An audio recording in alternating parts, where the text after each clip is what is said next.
It's a wonderful place, and it's a team effort. It takes so many volunteers. We're here 365 days a year. So this is a happy place.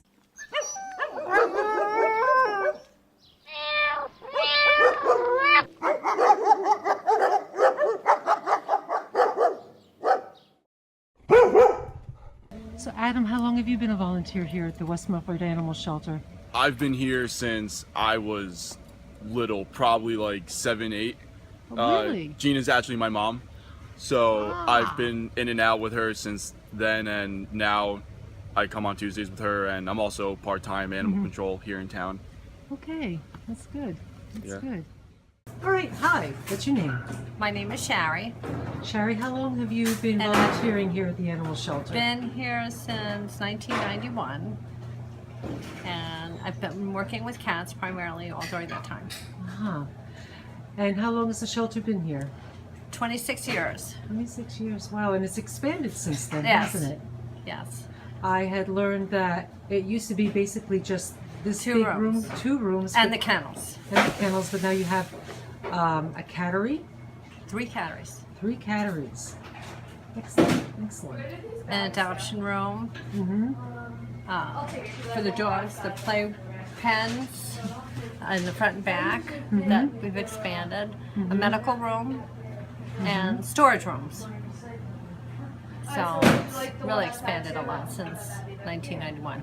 So Jean, you're the president of the West Milford Animal Association. You're filming? Yes, I Yes, am. yes I am. And you've been president for how long? Close to 20 years. I see. And this organization is very successful from what I understand. You have a 90% placement rate? Close to 90% adoption rate, yes. That is excellent. That is excellent. Now I've asked Eleanor this, but I'll ask you the same thing. What makes Wmas a successful organization, a successful animal shelter with such a high adoption rate? There's probably a number of things. One is our medical program. Uh-huh. Every animal that leaves here, every cat that leaves here has had all shots, age appropriate, has been spayed or neutered, tested for leukemia and the FIV viruses. So basically we're sending out a very healthy cat. Our adoption rates are low because we do ask new owners to please bring them to the vet as soon as possible in the first week or 2 after adoption.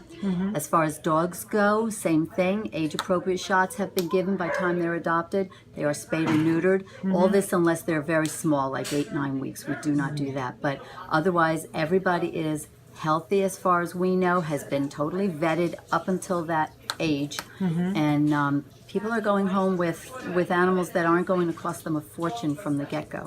That's good. I know Sherry had showed me the temperament test Right. for dogs. Right. With dogs, we do a temperament test. So anybody that goes out, we are fairly confident are not going to bite. Of course, you never know down the line with everybody, but we do a temperament test where the animal has to allow us to hug him, check his teeth, pinch him, pull his tail, take his food dish away while he's eating. If we see any signs of aggression, then we do not adopt out. If that works, everything's fine, then we move on to the medical part of it, and then they go up for adoption. Okay. And what is your background? I have been with the shelter since it was taken over by the society, and they totally volunteer. So that's since what, 94 or something like that. So I've been here for a long time. Before that, I did other work with other animal shelters. I was a volunteer at the Bergen County Animal Shelter in Teterboro when I was younger. Lived in Ramsey.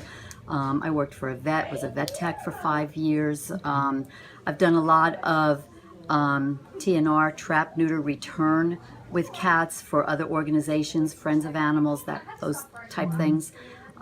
So there's been quite a bit since I was much younger.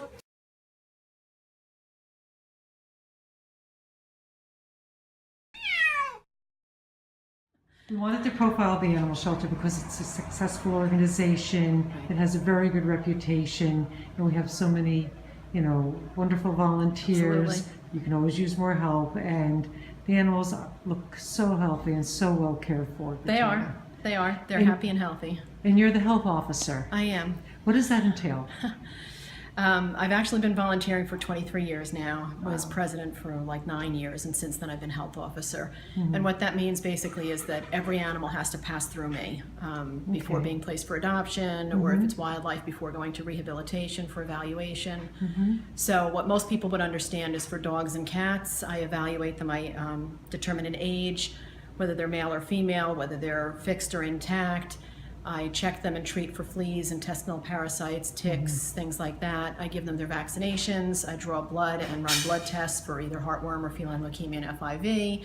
I treat their wounds and their illnesses, upper respiratory, any kind of illnesses that they have, give them antibiotics, whatever. So I do all of that until they're ready and healthy for adoption. If they need a rabies shot or surgery, or if it's something more complex, of course, they go to the vet. How did you come to be doing all this as the health officer? My goodness, I that's know, right? a lot of stuff. I'm a CPA by trade, but I've also been licensed for various things through the vets and through the state of New Jersey. So you've gone through all sorts of certification programs. I have and training. certifications, training, mainly training that got me the certifications. I didn't have to go to formal school, but a lot of hands-on in-house training through the vets. I have to say, all the animals I've seen are beautiful here. Yeah. They really are beautiful. They're healthy looking. Their fur and their eyes are just wonderful. They, for the most part, they're very friendly. Yes, some need a little work on socialization, but they're not out to hurt you. They're just afraid. Those are the engineers of the group, right? Yeah, they're just afraid. They're less social, Yeah. less outgoing. It takes all kinds, just like with people. Yeah, it sure But does. yeah, this is kind of other than my children, my pride and joy. So Well deserved. it's, Very well deserved. we've put on a lot of additions. We went from being a municipal pound to a must-see animal shelter in the state of New Jersey, recognized by the ASPCA nationwide. And like you said, the animals, while we're still a shelter environment, I'm not going to take away from that, it's still a shelter, but for a shelter that has a lot of rules and regulations, including impervious surfaces, things like that, we're one of the best out there, and you can see it in our animals. They're happy, they're healthy, and waiting for homes. It's a team effort. It takes so many volunteers. We're here 365 days a year. Doesn't matter if it's horrible weather, snowstorms, states of emergency, if it's holidays, we at least come in, even if we're not open to the public, to take care of the animals, walk them, feed them, clean, at least basic cleaning. We don't do every day everything gets done thoroughly, but on holidays we do what we call a quickie clean so that our volunteers can go home to their families. So what led you to the animal shelter as an avocation all those years ago? It started with a letter in a newspaper from a then volunteer who was basically very coy about it. It didn't specify what. It just said, come check out the animal shelter. There's things going on and we need your help. And I was a mom. I had 2 kids. They were 3 and 5 years old. And I thought, well, let me find out. I had adopted a cat at that point. That's the only interaction I had with the shelter. And back then, for what it was, I had a pleasant experience. I had approached the volunteer group and suggested a contract with the municipality, said that would be, I had called the state of New Jersey first and obtained all of the laws that govern animal shelters in the state of New Jersey, read them inside and out so that I could verify who was being factual or not on the accusations that were being passed around. And I determined that there are things that the municipality has to provide by law, which is a place for stray animals to go for 7 days. And then there's what I call optional services. A municipality does not need to take owner-owned animals, owner-released animals, and they do not need to have any adoption services at all. They need a place for stray animals to go for 7 days, quarantined animals for 10 days, and that's it. I had suggested that the volunteers offer the township a contract that delineates those responsibilities. Let the town do what's mandatory, state regulated, and let the volunteers then have the option to further those services and do what I consider supplemental services, primarily adoptions.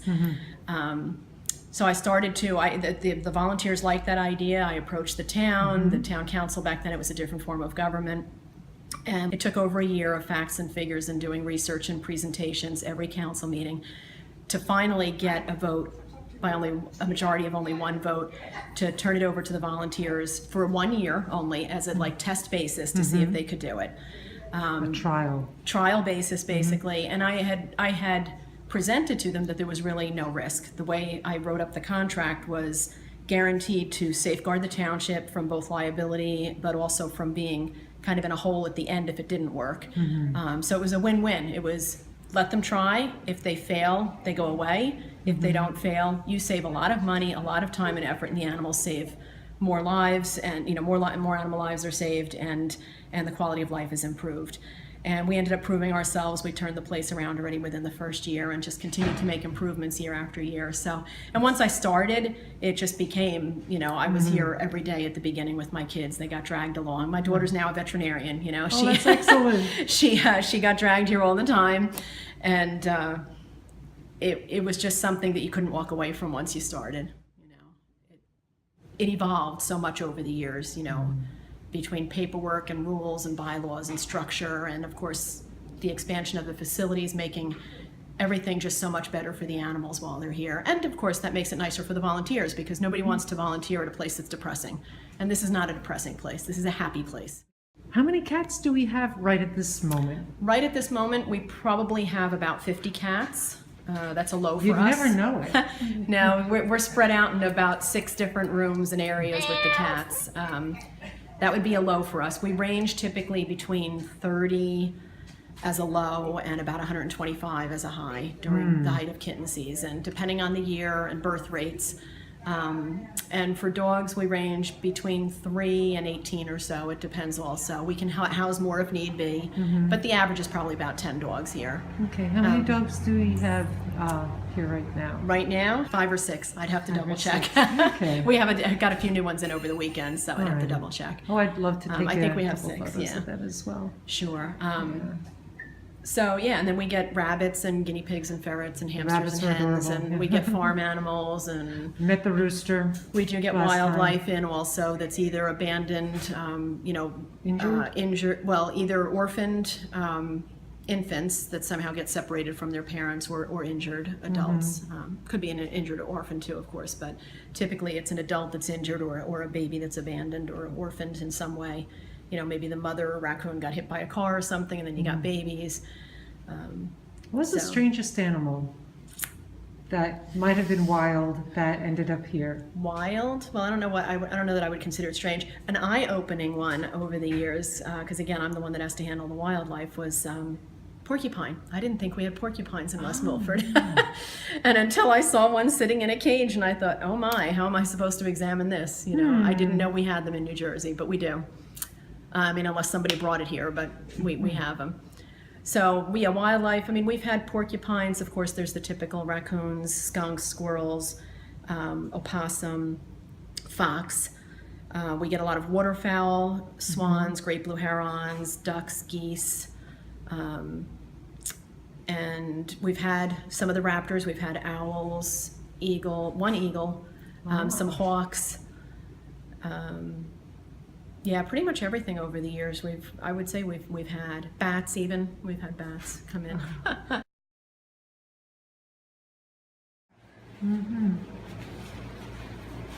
There's a couple that are being forced. What do you look for in a foster family? Well, one thing, they have to have an extra bathroom they're not using. Okay, Uh, that would be for the litter box? because the cats would stay in there while they're being fostered, because they also have to be socialized. Mm-hmm. And that's where everything they need is. And who's ever fostering them naturally spends a lot of time with them. Mm-hmm. And it's usually for a couple of weeks. And by then, in most cases, they're ready to go up for adoption. Okay.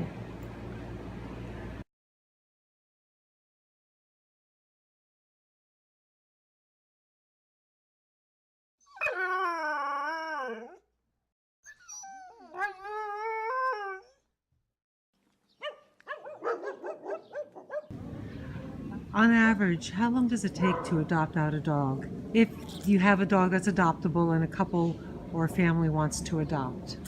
Probably close to a month.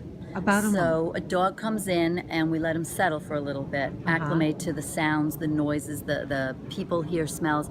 Then we do the temp test. We do not want to temp test a dog who is scared to death. That's not fair. So once he's settled in kind of thing, then we'll temp test. Once the temp test is over, then we do the meds, and then he goes up for adoption. So you can figure a good week to get acclimated, maybe, sometimes a little longer, and then there's a few of us do the temp test, so get everybody scheduled together to get in here and do the temp test, and then the medical, so add another week or two. So yeah, so you're looking at close to a month usually. Okay, and what do you look for in an adoptive? I guess it depends on the temperament of the dog itself, but say a family, if a family comes in, do you have requirements before you would allow a dog to be adopted out by a Nothing is family? really set in stone. It's commitment. These people come in and talk to us. Are you really committed to this? I mean, are you really? And you can figure that out by talking to people if you spend the time. And that's why each adoption takes time. There's no rushing it. There shouldn't be any rushing it. And it means that we're not afraid to have people leave without a dog. If there's not the right dog for that family, it's got to blend. It can't be just a dog and a family. It's got to be a family with a dog included.